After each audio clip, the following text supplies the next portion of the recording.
Hey, everybody, welcome back to I Know a Guy. I'm Anthony, and this is the podcast where connections thrive. Each episode, we spotlight inspiring entrepreneurs, professionals, and individuals doing amazing things. Together, we'll grow your circle, spark collaborations, and discover new opportunities. Today, we're meeting Shanah Bell, a board certified holistic nutritionist and lifestyle medicine professional dedicated to helping people achieve their healthiest lives through food and nutrition. With decades of experience in the food industry and a personal journey with celiac disease, Shanah works alongside medical teams to empower clinics with lasting holistic health solutions. How are you doing today, Shanah? Anthony, thanks for having me on. No, I was excited to have you on. Took me a couple tries to get the intro, but that's all behind the scenes stuff that nobody's ever going to see because, well, that's how editing works. So I was excited to have you on. You're doing awesome things. There's some people out there that for sure need to know you. So to start off, where are you calling in from? Where are you located? I'm in Raleigh, North Carolina, East Coast. Okay, awesome. How's North Carolina today? Thunderstorms, and the power's gone out a couple of times. Well, that's no fun. Hopefully it stays on for the next 20-ish minutes or so. That's what I was hoping. I think the sun's starting to come out, so I think we might be in the clear. We'll see. Fingers crossed. Have you been there for a while, or are you newer to the area? No, I've been here. I grew up in Southern California, but I've actually been here most of my life, oddly enough. So, okay. If you have friends coming into the town that have never visited before, where are you going? What are you doing for fun? And what are you doing for dinner? Well, let's see. For fun, I'm a big outdoors person, so we have a large greenway system. So I'd probably take them to one section of the greenway or go hiking in Umstead National Park. Is it National Park? Maybe not. Umstead. And or we could go to Falls Lake or Lake Jordan and, get a paddle boat or a kayak. There's also the downtown area of Raleigh always has new businesses. So it's really fun to just kind of walk around downtown and check out what's there. And then we have a really great science museum, which is free. It has 7 floors, which is bananas. And our art museum is also free. So is the history museum. So I like hitting those up. As for food, my husband's a chef. So we might just be eating here because we kind of whip up all kinds of great stuff in the kitchen. But if we were going to take people out, we would probably either go to Fiction Kitchen, which is an all vegan restaurant, which is pretty good. Barcelona is a tapas, like a fairly fancy tapas restaurant in downtown Raleigh. They have stuff that's gluten-free for me and vegan and vegetarian, but they also have meat for all the carnivores. So there's that. There's another really cool place out in Holly Springs called Pimento Tea Room that gets almost all of their produce locally from small farms. And the chef there is pretty phenomenal coming up with creative dishes. So there's some choices. Those all sound like great choices, especially the husband's a chef. So, that why go anywhere? So awesome. Right? Yeah. Unless he doesn't want to take work home with him. I get that. No, but okay. What is it that you do? What can you tell us about that? I'm a holistic health practitioner. I actually work with humans and animals, which I'm told is odd. But I did my master's degree at NC State in nutrition, and I started in human and did my internship in animal. So I do both. Typically, I work with humans and animals that have, I guess, trickier cases. So they either usually have multiple diagnoses, or they could have seen everyone under the sun and they know something's wrong, but they keep being told their labs are fine and there's nothing wrong with them. So I'm usually the person that is looking at root cause. So I'm looking at labs, blood work, gut microbiome. I use the lifestyle medicine pillars. So that includes nutrition as the big base, but we also look at physical activity, stress, sleep, social emotional connections, and toxic load. So I'm looking at all of those things. With animals, it's not necessarily all 6. It's more nutrition, physical activity, and then there's also the stress and social emotional connections, because that definitely affects especially our domesticated animals. So that's what I'm looking at. How'd you get started doing this? Kind of what led you down this path? I actually got diagnosed with celiac disease in 1986. So I was one of the early children at the time that was put on the kind of new gluten-free diet. There wasn't really like a set gluten-free diet before that time frame. The old standard was the banana diet, and that pretty much meant they just put you on bananas because they weren't entirely sure exactly what, contained gluten at that point, but they knew that worked. So I was diagnosed in Southern California where I grew up. I was actually first diagnosed with, I think, cystic fibrosis, and then I believe leukemia, and my mom said one other rare brain disease. I had none of those. I had celiac, so we'll go with that all day. That just means no gluten. I'll take that over the other choices. Even though in the 80s it was very difficult to do that because most physicians and pretty much nobody in the public knew what celiac or even gluten was.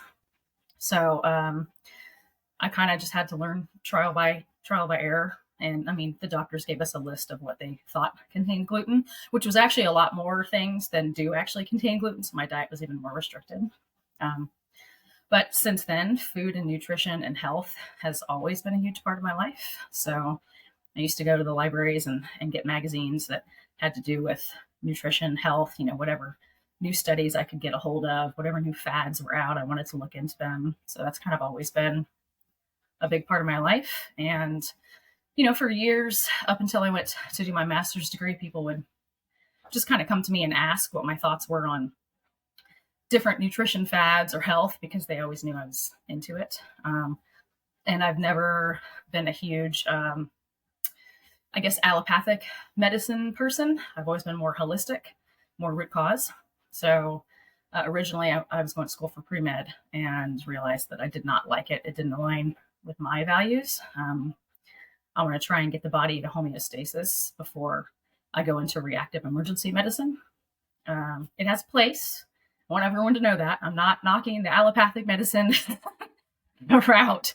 It has a place. It is set for emergency reactive medicine. Like, that's its place. So if you break a bone or have a heart attack, you want to go there. But that's just kind of not where I live. My goal is to avoid getting there.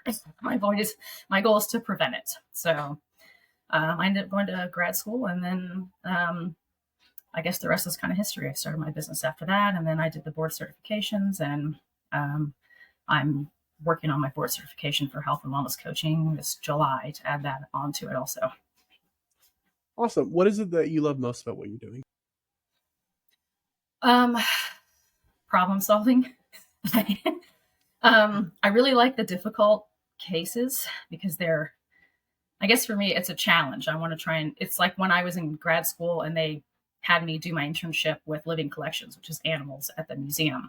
And they said they had had a lot of vets work on things throughout the years, but nothing had changed. And so they never had a nutritionist look at anything.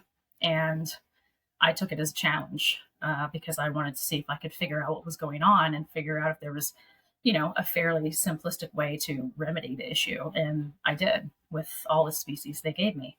And it was pretty cool. So I really like being able to try and find the answers.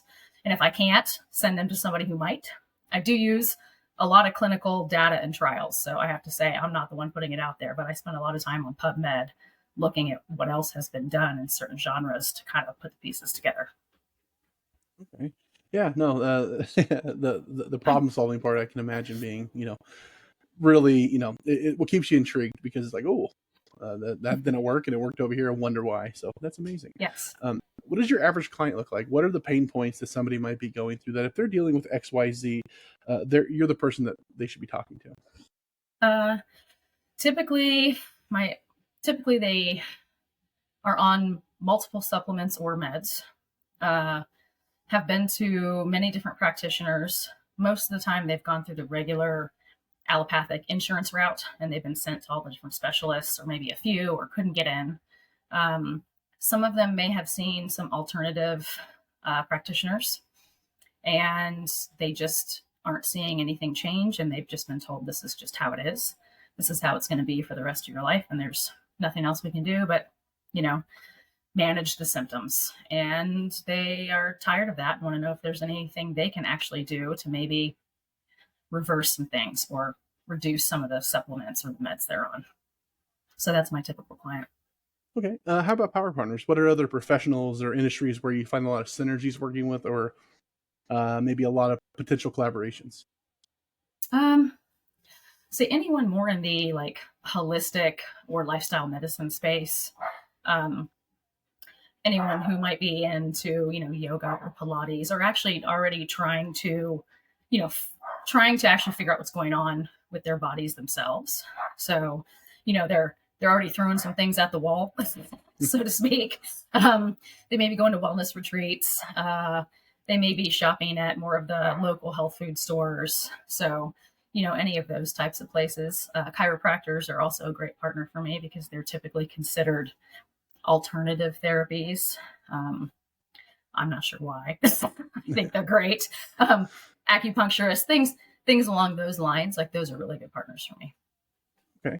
And then more on the business side, since you've been doing it for a while, what advice would you give a new or aspiring entrepreneur? Just keep trying, keep doing it. Don't give up, because it's going to be tough. And the way you think your business might go is more than likely not how it's going to go. So be okay with shifting. Yep. No, both great great pieces of advice. It's absolutely going to require a pivot at some point. You're going to get started and you're like, hey, you know what? I'm going to fill this niche. I'm going to fill this role. And then all of a sudden you're like, you know what? I actually need to make a couple tweaks. And if you're stubborn and don't, it'll fail.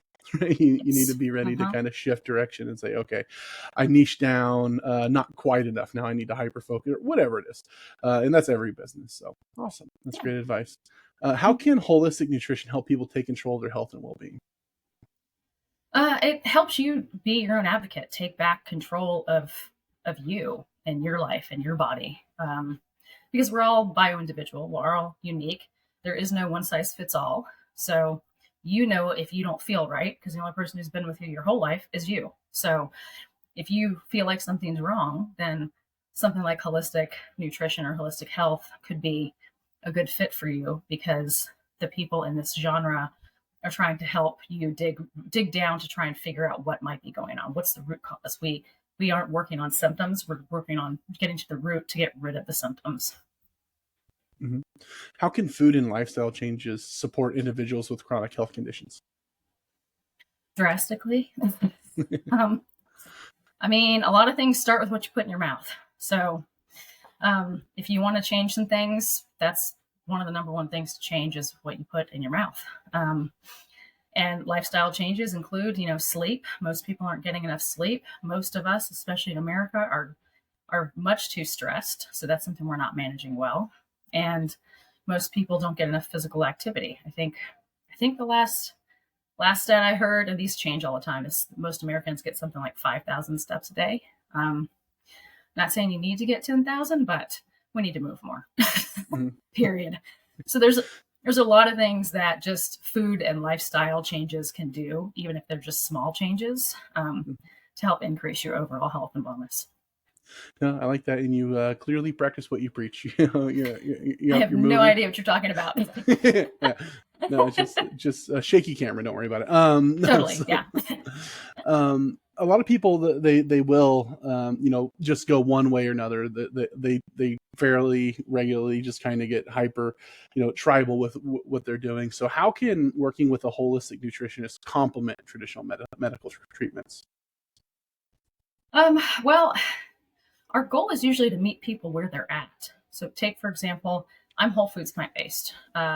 People who are in lifestyle medicine are more plant forward, but that doesn't mean I'm also working with someone who's carnivore right now. So that doesn't mean that I'm going to push my values on them, because what works for me may not work for them. And ultimately, whatever is right for somebody else, I just have to try and help figure out how to help them get to where they want to go using what works for them. So I'm not going to say somebody needs to be what I am, but I'm going to try and help you get to whatever your health goal is by sticking kind of within. Now, if you just eat ultra processed foods all the time, we're going to have to work on implementing some small changes.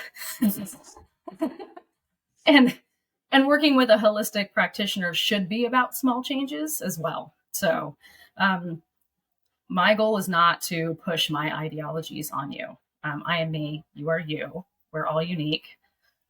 So I'm fine with meeting you where you're at. And that's usually how most healthcare holistic practitioners work, is trying to meet you where you're at.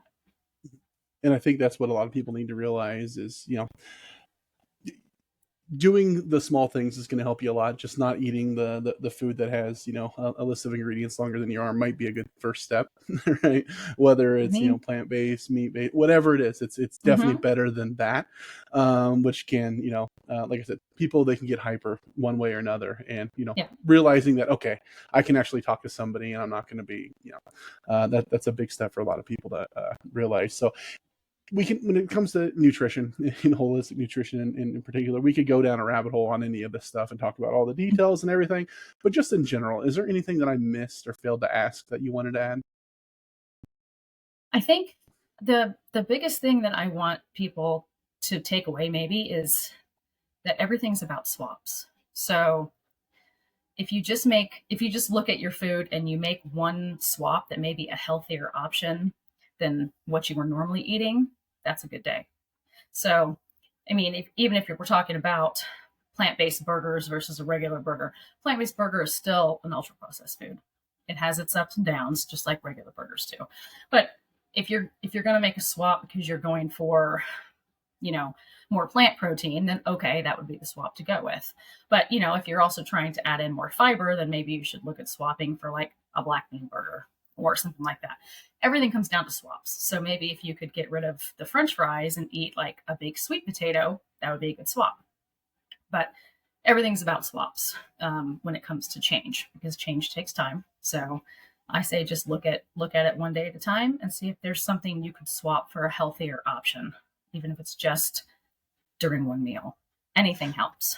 Yeah, that's fantastic. A lot of people, they get into a situation and they expect immediate results. It's like, it took you 40 years to get here. Right. Well, let's give it a little bit of time to see if we can make any kind of improvement. Right. Yeah. Don't expect the one sweet potato you eat to bounce you back from the rest of it. It takes a little bit No. more. So awesome. Yeah, Well, it does. fantastic. For people that want to talk more about that maybe have dealt with this or have some questions, where can they find you? How can they get a hold of you? One of the best places is on Plantrition. I'm one of the practitioners listed on Plantrition. I think it's .org. I am also on LinkedIn and Facebook and Instagram. I think all of those are listed under my name, Shanah Bell, but you can also find me under Adaptive Nourishment, which is my company's name. So those are the main places. Other than that, email works great. I don't have a website anymore, but I prefer to just be on Plantrition because that's more of a vetted site. Everyone who is listed on there has to be board certified in lifestyle medicine. So, it's we all went through the ringer to get it, to get the certification.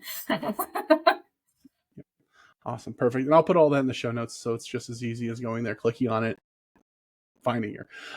If anybody would like to get a hold of Shanah, do it. Right. Your health, it's with you every day. Right. You might want to focus a little bit more time on it. However you feel is how you're going to feel all day. So, if you want something to improve your business, a good area that oftentimes is overlooked is just how you feel. If you start your day just feeling awful, you're going to kind of carry that, and everything's going to be stemming from that. So that's one area where a lot of us could probably do, especially here, the traditional American diet. Definitely some improvements can be made, but absolutely reach out, have that conversation. She's the exact same one-to-one as she is on here, so don't be afraid to reach out and have that conversation. But otherwise, if somebody'd like to get a hold of me, you can find me at ikag.me. You can find more episodes, subscribe to our newsletter, and connect with our growing community of awesome people like Shanah. If you or somebody would like to be interviewed, you can also apply on the website. But I really appreciate you coming on, taking the time to kind of pour into us, kind of go over what you do. There's a lot of folks out there. It's a problem. Everybody knows that chronic disease is running rampant. People need to figure out that, you can take medicine. Medicine can help, but there's also steps that you should be taking to prevent it from ever, rearing its ugly head, or as another way of bouncing back and making bigger strides coming back. So it's awesome that there's people out there doing what you do. So I appreciate that. Let's all go have an awesome day and grow our circle. All right.